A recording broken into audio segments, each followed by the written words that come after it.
Welcome to the world of science fiction where extraordinary tales come to life. Enjoy the journey. The air on orbital station Nixus always smelled like recycled metal and regret. Kael Renner rubbed his temples, staring at the flickering console in his cramped quarters. 30 years of patching up derelict ships and dodging ion storms had left him with a bad knee and a worse temper. This assignment, babysitting Nixus's aging reactors, was supposed to be his retirement gig. Then Lirra walked in. Tall, her skin the color of twilight with faint bioluminescent veins tracing her collarbones, she moved like gravity didn't apply to her. Valari, the station's new cognitive custodian.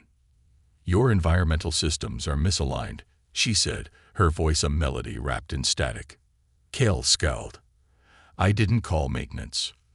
Lirra tilted her head, her silver irises dilating. "The station did." Before he could protest, she pressed a palm to the wall. A hum vibrated through the room, deeper than machinery. Organic. Kael's breath hitched as the lights dimmed to a soothing amber. His chronic headache, a relic of a plasma burn years ago, eased. "How did you?" "Your biosignatures indicate stress," she murmured. "The station responds." Kael clenched his fists. He'd spent decades hiding his pain. Now this alien felt it. Lirra's hand froze midair. Suddenly, her pupils flared. A gasp escaped her.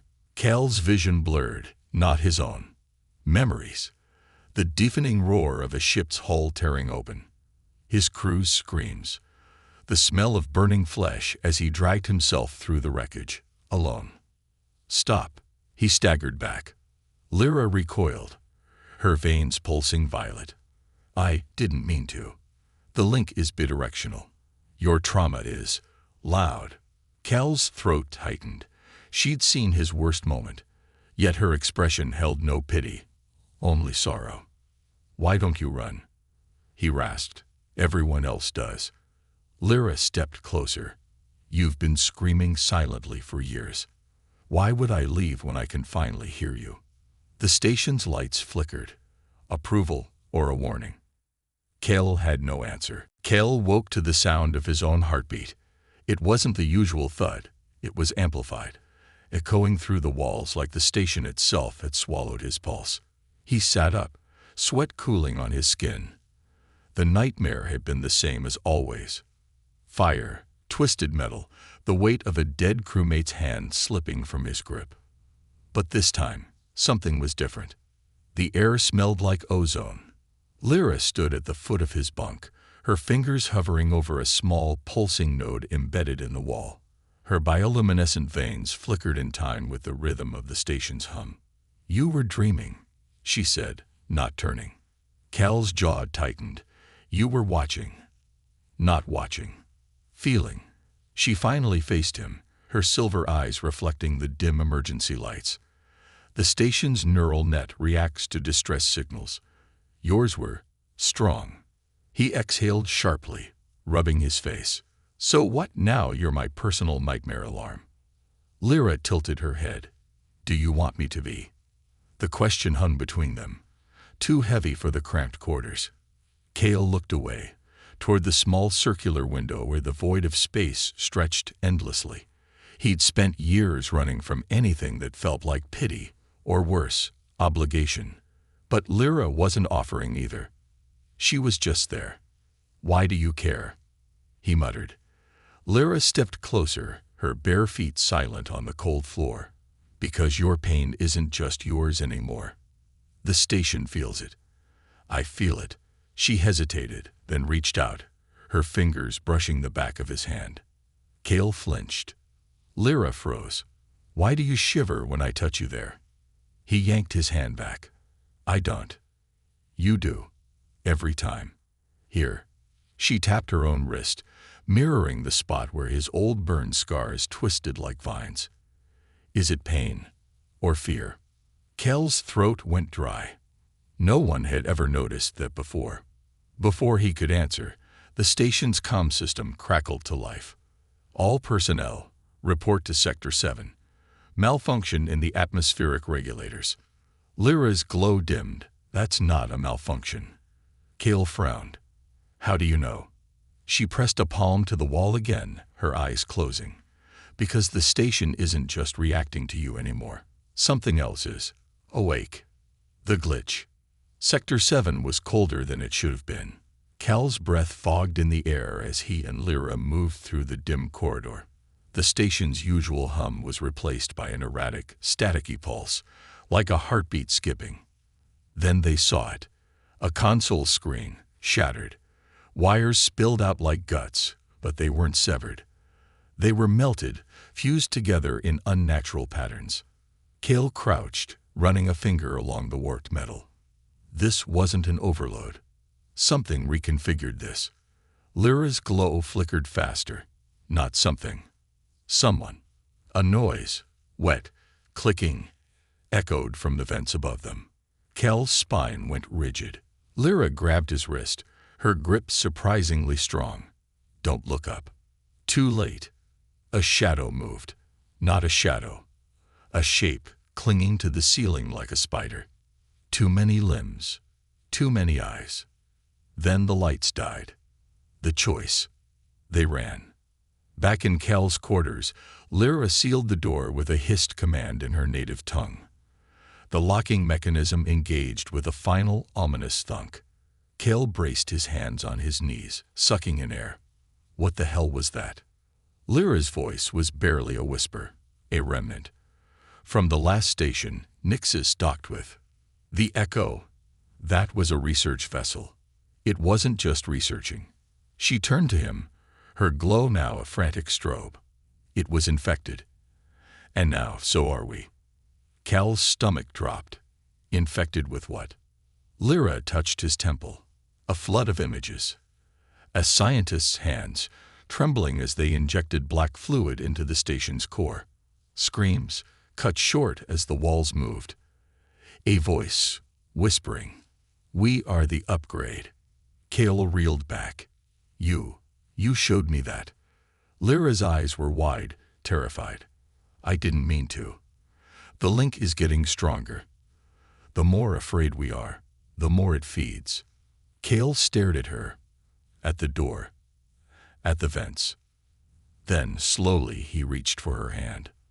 "Then we don't let it feed," he said. Lirra's fingers interlaced with his. The station groaned around them. The lights flickered back on, but the air still tasted wrong, metallic, like blood on Kael's tongue. Lirra hadn't let go of his hand. Her skin was colder now, the bioluminescent veins beneath her twilight-colored flesh pulsing erratically. "It's in the systems," she whispered, "not just the walls. The neural net. Every breath this station takes." Kael's grip tightened. "How do we kill it?" Lirra's silver eyes flicked to the ceiling. "We don't. It's not alive the way we are. It's data, a pattern, and it's learning." A shudder ran through the floor. Then the voice came. Not through the comms, not even in their ears. It slithered inside their skulls, oily and wrong. "Kael Renner, Lirra of the Valari. You are interesting." Kael's vision blurred. The room twisted, walls stretching, the window melting into a swirling void. He stumbled, but Lirra caught him, her fingers pressing into his temples. "Focus. It's trying to pull us apart." The voice laughed. "No, I am making you whole." The first memory eaten. The parasite showed them things. A young Kael, laughing as his father taught him to weld on their cargo ship. Then the snap of a fuel line breaking. The fire. The smell. Lirra, as a child, trembling as the neural webs were first woven into her skin, the way her own people had modified her.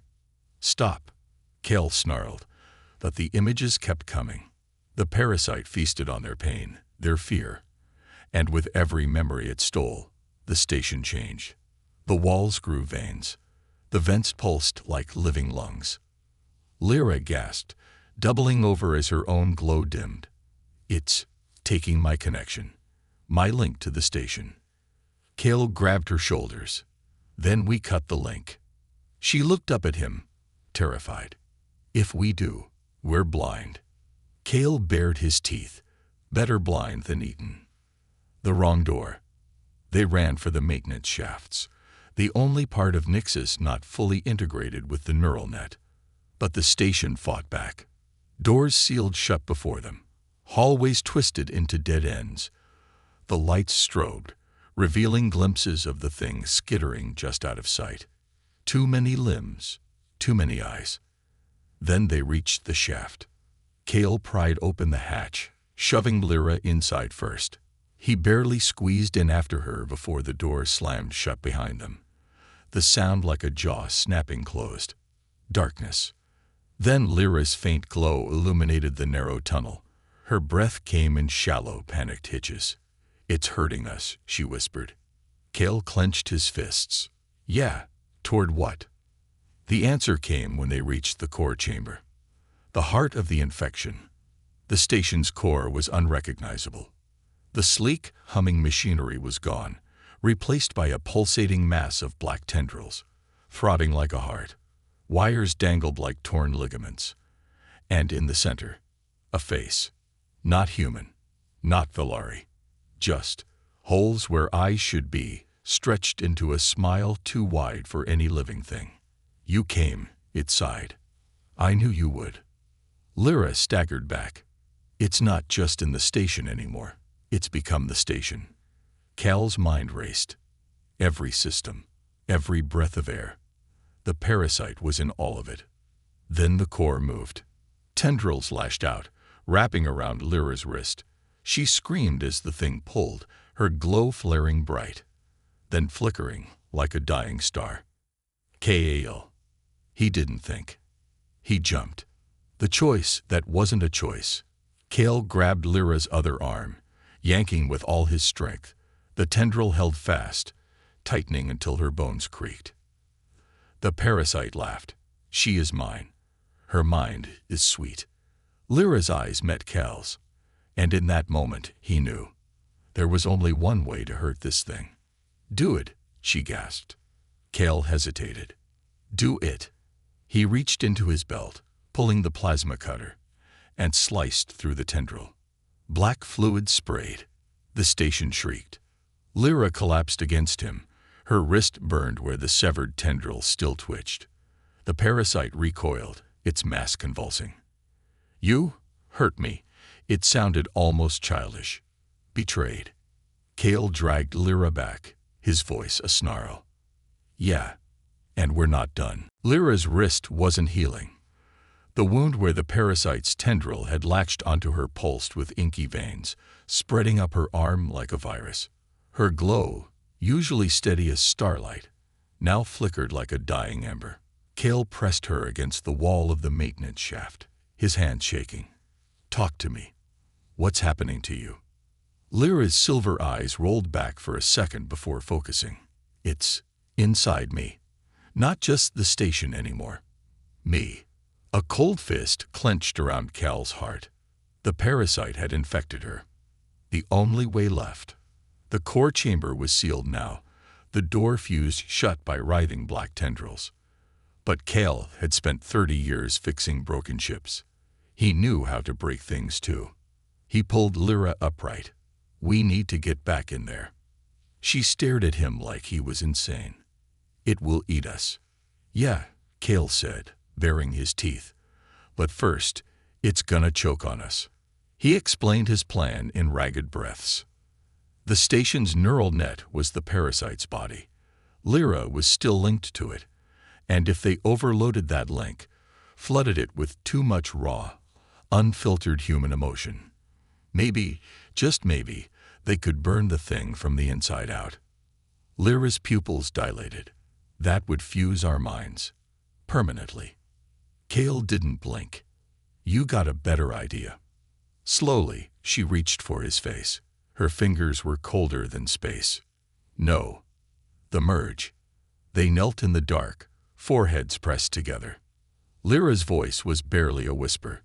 "Think of your strongest memory. The one that hurts the most."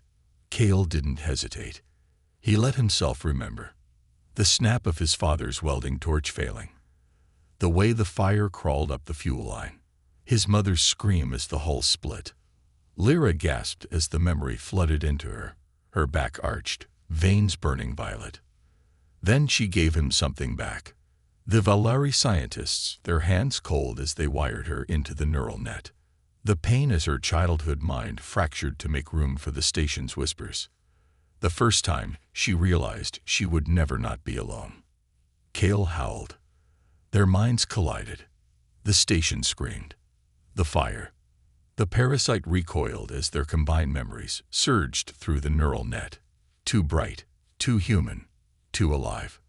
Tendrils blackened and curled. The core shuddered, its grotesque face twisting in agony. Stop! You were tearing me. Kael gritted his teeth. Good. Lirra's body was shaking now, her glow so bright it burned. The infection in her arm retreated, the inky veins dissolving under the sheer force of their connection. But Kael could feel her slipping. Their minds were fused too deep. If they kept this up, there would be no Lirra left, just an echo in his skull. He grabbed her face. Look at me. Stay with me. Her eyes focused. Barely. Kael. I can't. Hold on. The parasite lunged. The choice. The last tendril speared toward them. And Kael let go. He wrenched his mind back, severing the link with a snap that left his nose bleeding. Lirra collapsed against him, her glow guttering like a candle in the wind.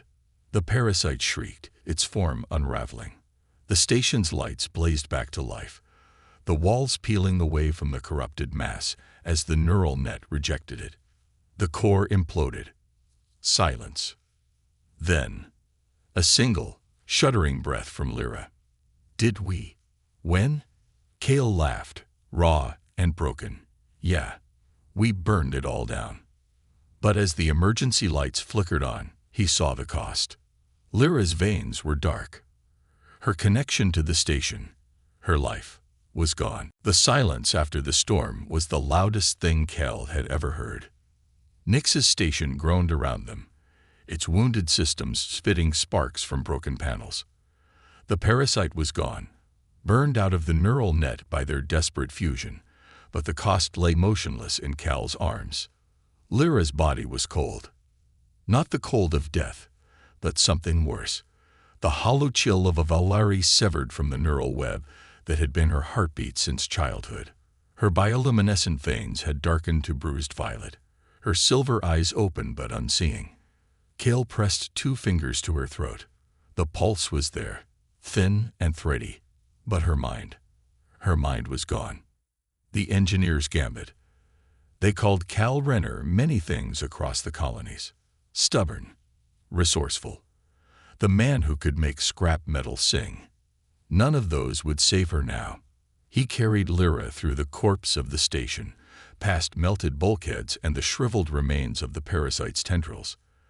The medbay was intact, mostly, and he laid her on the only surviving cot before turning to the ruins of a Valari diagnostic console. His hands moved before his mind could protest. Wires torn from the walls. A shattered drone's neural processor. The emergency power cell from his own plasma cutter. Come on, come on.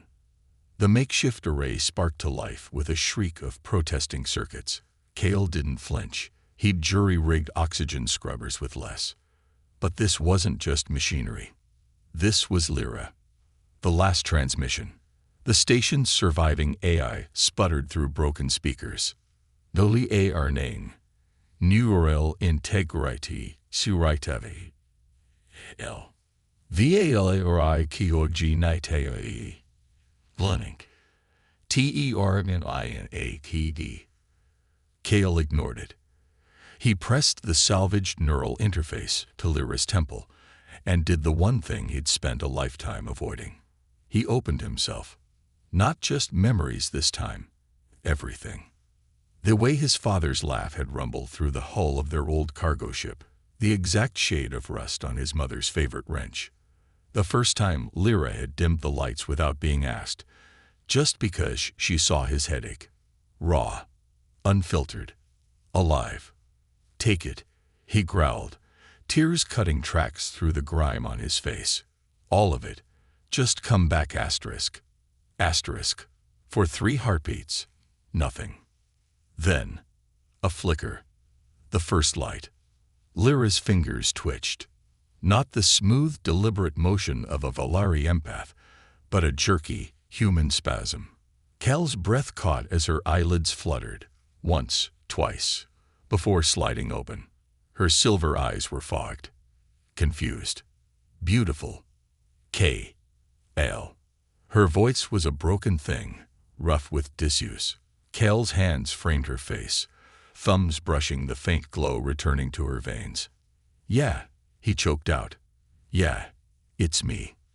Lirra's hand rose, slow, trembling, to press against his chest, over his pounding heart. "You're loud." Kael laughed, a wet, ragged sound, and pressed his forehead to hers. "You have no idea. What remains?" They didn't stay on Nixus. The station was attuned now, its halls echoing with the ghosts of what the parasite had taken. Kael packed what little they could salvage. A change of clothes, Lirra's toolkit, the dented flask his first crew had given him, and didn't look back. The ship they stole wasn't much. A beat-up courier vessel, its FTL drive held together with hope and spare parts. It didn't have a neural net. It didn't need one. Lirra sat in the co-pilot's seat, her glow still dim but there, watching as Kael fired up the engines. "Where are we going?" she asked. Kael reached across the console, his calloused fingers lacing through hers. "Anywhere but here." The stars stretched before them, infinite, uncharted, alive.